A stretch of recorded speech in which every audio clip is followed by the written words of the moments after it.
महाराष्ट्र की सियासत में नया मोड़ आता हुआ नजर आ रहा है। संडे के दिन बहुत कुछ बड़ा बवाल हो सकता है। 14 जून संडे को उद्धव ठाकरे ने मातोश्री में अपने सांसदों की इमरजेंसी मीटिंग बुलाई है, क्योंकि खबरें ये आ रही थी कि सांसद उनकी पार्टी छोड़ सकते हैं। लेकिन इस बीच इससे भी बड़ी खबर यह है कि 6 सांसदों ने तो मुंह पर आने से ही इनकार कर दिया, जिसके बाद बवाल हो गया। माथा पीट रहे हैं उद्धव ठाकरे और बहुत ज्यादा दिन का इंतजार नहीं, बल्कि संडे को ही बहुत कुछ बड़ा हो सकता है। तो दिखाते हैं, आपको बताते हैं सब कुछ। आप भी इस वीडियो को शेयर करें और कमेंट करके अपनी राय जरूर दें।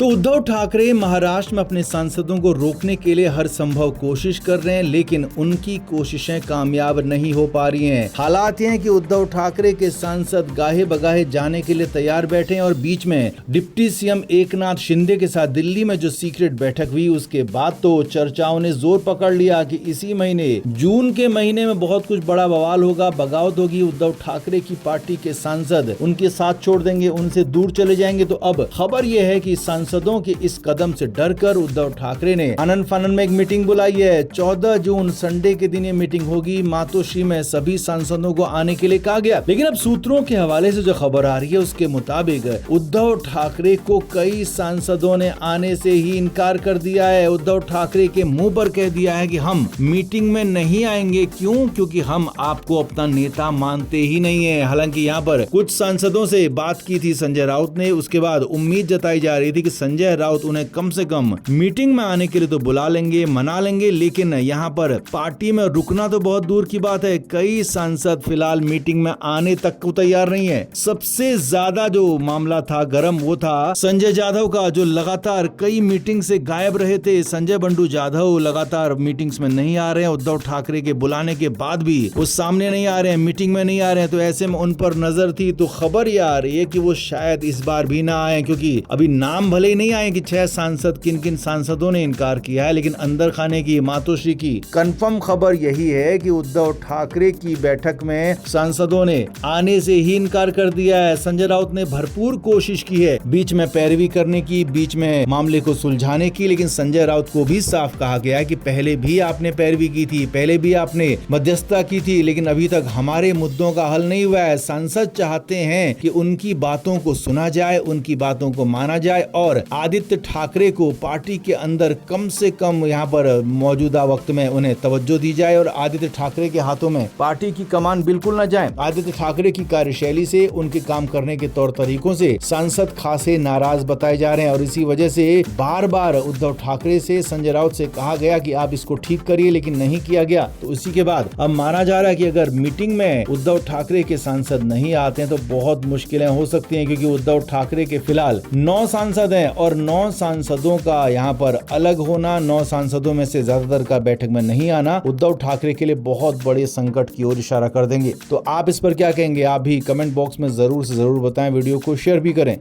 तो महाराष्ट्र में उद्धव ठाकरे की नाव डगमगाती दिख रही है। जिस तरीके से पश्चिम बंगाल में ममता बनर्जी की पार्टी को पूरी तरीके से नेस्तनाबूद कर दिया गया, उसी तरीके से अब उद्धव ठाकरे की पार्टी को भी पूरी तरह से खत्म करने की तैयारी हो चुकी है। सीक्रेट मीटिंग की खबरें आई थी, जो हमने ही आपको बताई कि उद्धव ठाकरे के 9 में से 7 सांसदों ने दिल्ली में शिंदे के साथ, एकनाथ शिंदे डिप्टी सीएम के साथ मुलाकात की, सीक्रेट बातचीत हुई। तो अब खबर यह आ रही है कि जैसे ही उद्धव ठाकरे को इस बारे में पता चला है तो खलबली मच गई है। उद्धव ठाकरे बेचैन हो गए, अफरा तफरी घर पर हो गई। मातोश्री में गुरुवार की रात मीटिंग बुलाई गई। जी हाँ, बड़ी खबर आपको बता रहे हैं। गुरुवार की रात मातोश्री में भी आनंद फानन में इमरजेंसी मीटिंग हुई और इस मीटिंग में उद्धव ठाकरे की हालत बहुत ज्यादा खराब थी, क्योंकि ठाकरे को यह अंदाजा नहीं था कि इतनी बड़ी संख्या में उनके सांसद पार्टी छोड़कर एक झटके में चले जाएंगे। अब खबरें यह हैं कि बहुत जल्द इस पर बड़ा फैसला हो सकता है, लेकिन उद्धव ठाकरे चाहते हैं कि फिलहाल उनके सांसद उनके साथ बने रहें। इसके लिए उनको मनाने की बात की गई। तो कौन मनाएगा? क्योंकि उद्धव ठाकरे की बात सुनने को वो सांसद तैयार नहीं है, आदित्य ठाकरे से बात नहीं करना चाहते हैं और संजय राउत इन सांसदों को फूटी आंख नहीं सुहाते। तो ऐसे में बात करेगा कौन, समझाएगा कौन? तो खबर यह है कि मीटिंग में मौजूद उद्धव ठाकरे की पत्नी रश्मि ठाकरे ने खुद ही अपने आप में मोर्चा ले लिया। रश्मि ठाकरे की तरफ से खुद कहा गया कि वो नाराज सांसदों से बात करेंगी। अब हालांकि शुरुआत में उद्धव ठाकरे इस पर असहज थे, क्योंकि उद्धव ठाकरे नहीं चाहते थे कि उनका उनका परिवार इस मामले में पड़े, पत्नी उनकी इस मामले में पड़े, लेकिन उद्धव ठाकरे की हालत खराब हो रही थी, उनका सेहत भी बहुत ज्यादा ठीक नहीं है। तो ऐसी कंडीशन में खुद उनकी पत्नी सामने आए, उन्होंने कहा कि मैं इस मामले में बात करूंगी। हालांकि रश्मि ठाकरे ने अभी तक बात नहीं की, लेकिन माना जा रहा है कि रश्मि ठाकरे इस मामले में एक्टिव होती हैं तो यहाँ पर बड़ी बात ये हो सकती है कि सांसद जो नाराज हैं वो कम से कम बात करने के लिए तैयार हो सकते हैं, कम से कम बातचीत वो कर सकते हैं। तो बड़ी बात यही है कि उद्धव ठाकरे की पत्नी रश्मि ठाकरे ने खुद मोर्चा लिया है और खुद कहा है कि वो उद्धव ठाकरे की पार्टी को बचाने के लिए नाराज सांसदों से खुद बात करेंगी। हालांकि साथ में उद्धव ठाकरे भी हो सकते हैं, लेकिन बड़ी बात यह भी है कि क्या रश्मि ठाकरे के बुलाने पर वो नाराज सांसद आएंगे भी या नहीं आएंगे, क्योंकि फोन पर ये सारी बातें नहीं हो सकती हैं, सामने इसके लिए मिलना पड़ेगा, चाहे तो मीटिंग मातोश्री में हो या फिर कहीं किसी और होटल्स में हो। लेकिन देखना यही होगा कि मीटिंग होगी या नहीं होगी, क्योंकि सांसद जो नाराज हैं, जो शिंदे गुट के साथ जाने की तैयारी कर रहे हैं, वो मिलना भी चाहते हैं या नहीं चाहते हैं, सवाल ये भी है। तो कुल मिलाकर उद्धव ठाकरे के लिए मुश्किलें कई गुना बढ़ गई है। हालांकि उनकी पत्नी ने मोर्चा जरूर संभाला है, लेकिन उनकी पत्नी का ये मोर्चा कितना कारगर होगा ये देखना भी बाकी है। तो आप इस पर क्या कहेंगे? क्या उद्धव ठाकरे की पत्नी उनको मना लेंगी? क्या रश्मि ठाकरे उनको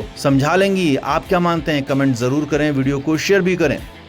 तो दिल्ली में इंडिया ब्लॉक की मीटिंग भी करीब 1 साल के बाद इंडिया गठबंधन की ये मीटिंग थी। अब इसमें हालांकि उद्धव ठाकरे खुद दिल्ली आकर मौजूद नहीं थे, लेकिन वीडियो कॉन्फ्रेंसिंग के जरिए मौजूद थे। और जब उद्धव ठाकरे के बोलने की बारी आई तो उद्धव ठाकरे कुछ ही देर में मिमियाने लगे। जी हाँ, ऐसी खबरें अंदर की बात है, आपको बता रहे हैं। पहले तो उद्धव ठाकरे ने ये साफ साफ कहा कि हमें एक रहना होगा, साथ रहना होगा। और यही नहीं, उद्धव ठाकरे ने यहाँ पर ये भी कहा कि हमें अब अगले चुनाव के लिए प्रधानमंत्री पद की बात पर हमको एक नाम तय करना होगा और उस नाम के सहारे में आगे बढ़ना होगा। अब यहीं पर उद्धव ठाकरे की ही पार्टी के नेता ने साफ कह दिया कि राहुल गांधी प्रधानमंत्री पद के लिए सबसे उपयुक्त हैं और राहुल गांधी ही प्रधानमंत्री बनेंगे। यानी कि एक तरीके से उद्धव ठाकरे ने साफ साफ कहा कि राहुल गांधी प्रधानमंत्री बने। अब ये ठीक है, लेकिन यहीं पर उद्धव ठाकरे को फटकार भी पड़ गई। उद्धव ठाकरे तय वक्त से ज्यादा बोल रहे थे, लेकिन यहाँ पर हालात ये थे कि उद्धव ठाकरे पूरी तरीके से राहुल गांधी के सामने सरेंडर नजर आए। राहुल गांधी के सामने उनका जेस्चर ऐसा था कि माई बाप वाला जेस्चर था। अब हो सकता है कि उद्धव ठाकरे को डर ये हो कि बीजेपी उन्हें साथ नहीं ले रही है और कहीं कांग्रेस भी साथ न छोड़ दे, इसीलिए उनकी घबराहट, इसीलिए उनकी इस तरह की हालत नजर आ रही थी। लेकिन अंदर खाने की जो बात है उसके मुताबिक उद्धव ठाकरे अब किसी भी कीमत पर राहुल गांधी और इंडिया गठबंधन को छोड़ना नहीं चाहते हैं। इसीलिए तो मीटिंग में जब फटकार पड़ी कि भाई आपका वक्त खत्म हो गया, अब आप खत्म करो, उसके बाद भी बोलते रहे, कहते रहे, राहुल गांधी की तारीफों के कसीदे पढ़ते रहे। और उसके बाद जब बैठे तो वहां पर कुछ कुछ बुदबुदाने से लगे। हालांकि मीटिंग में सामने मौजूद नहीं थे उद्धव ठाकरे, लेकिन जितनी भी देर बोले उतने में से आधा वक्त उन्होंने राहुल गांधी की तारीफ में लगाया, राहुल गांधी को आगे करने में लगाया और एक तरीके से राहुल गांधी को इस तरीके से प्रोजेक्ट कर रहे थे जैसे वो उनके ही पार्टी के सबसे बड़े नेता हों। और एक तरीके से ऐसा लग रहा था जैसे उद्धव ठाकरे आज नहीं कल अपनी पार्टी का विलय कर देंगे कांग्रेस के अंदर। तो इस तरह की बातें जो हुई वो सब खुलकर बाहर आ गई हैं, सामने आ गई हैं और उद्धव ठाकरे का ये सरेंडर भी बाहर आ गया है, मीटिंग का राज बाहर आ गया है। तो कुल मिलाकर उद्धव ठाकरे ने पूरी तरीके से राहुल गांधी के सामने सरेंडर कर दिया और उसी सरेंडर के बाद ये तस्वीरें नजर आई हैं, उसी सरेंडर के बाद ये कहानियां भी सामने आई हैं। तो आपका इस पर क्या कहना है? क्या राहुल गांधी के आगे सरेंडर करना उद्धव ठाकरे की कोई प्लानिंग है, कोई चाल है, या फिर वो अब समझ चुके हैं कि अब उनके और कोई साथी नहीं है और राहुल गांधी के ही भरोसे उनको आगे बढ़ना होगा? आप क्या मानते हैं? कमेंट जरूर से जरूर करें और वीडियो को शेयर भी करें। Flame media report.